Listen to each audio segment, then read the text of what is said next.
And as you begin to challenge yourself, you'll discover some things about yourself that you don't know right now. The other thing is you begin to look at yourself, look at your dreams, and begin to experiment and stepping into your greatness.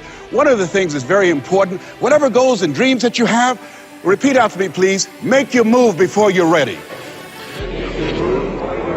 You have Price Pritchett, who's a great motivator and trainer, said, make your move before you're ready. We're instructed in life to walk by faith and not by sight. See, you want to really begin to stretch yourself. You want to become a risk taker. You want to raise the bar on yourself. Most people won't do that.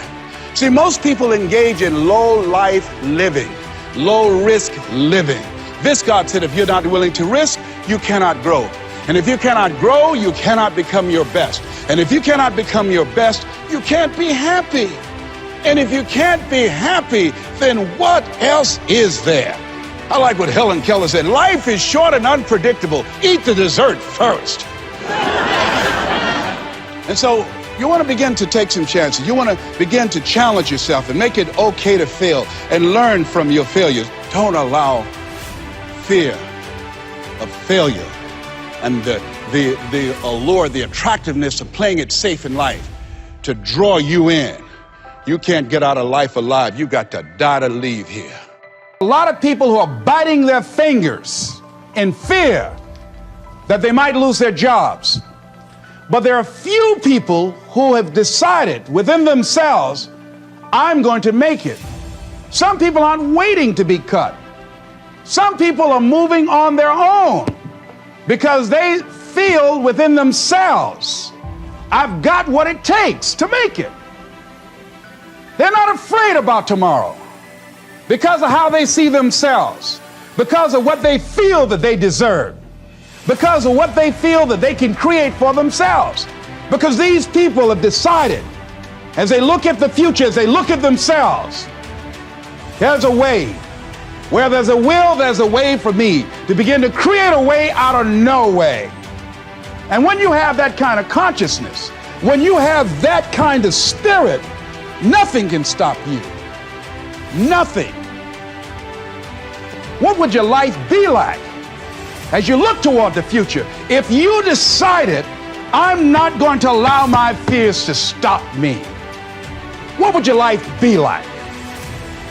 What would your future be like if you decided to want that which you desire so strongly that it prepares you past your fears, that you experience the fear, as the one book says, feel the fear and do it anyway? What would your life be like? And I'm saying to you that all of us who have been entombed by fear have the capacity to resurrect ourselves and to resurrect our dreams.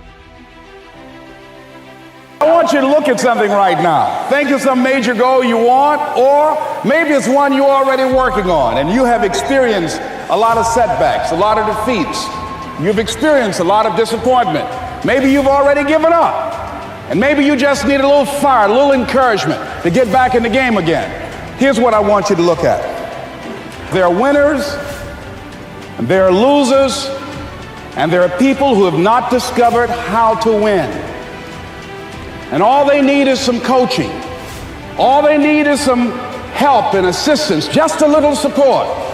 All they need is some insight or a different strategy, a plan of action to make some adjustments that will open up the key to a whole new future for them, that will give them access to the unlimited power that they have within themselves. That's all that they need. So what I want you to do is think about something you want for you, that's real for you, that's important for you, that will give your life some special meaning and power. And I don't even want you to say, I can do that. I don't want you to assume that. See, 5 years ago when I started out in this area, I would not have been able to make the mental leap that I would be up to where I am right now.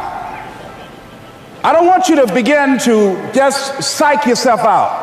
No. I want you to be able to say something to yourself that will enable you to maintain a level of integrity with yourself, That when you say this, even when you face tremendous setbacks, it will be a benchmark to keep you in the game, to keep you moving forward and experimenting and readjusting your strategy and your plan of action, continuously looking for ways to win. So what is that something?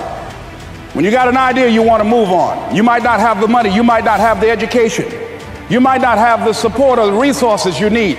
What is that something that can keep us going, that will enable us to act on our dream? What's one of those keys that will begin to help us to discover the secrets to our dream? Here's what I want you to repeat after me, please, with power and conviction. Say, it's possible. That's all I want you to do when you look at your dream. Just say to yourself every day, it's possible. Just say that every day to yourself, it's possible. Because what does that do? See, it begins to change your belief system. See, the way in which we operate, ladies and gentlemen, it's a manifestation of what we believe, what's possible for us. Whatever you've done up to this point, all that it really is a duplication, it's a reproduction of what you believe subconsciously that you deserve and what's possible for your life.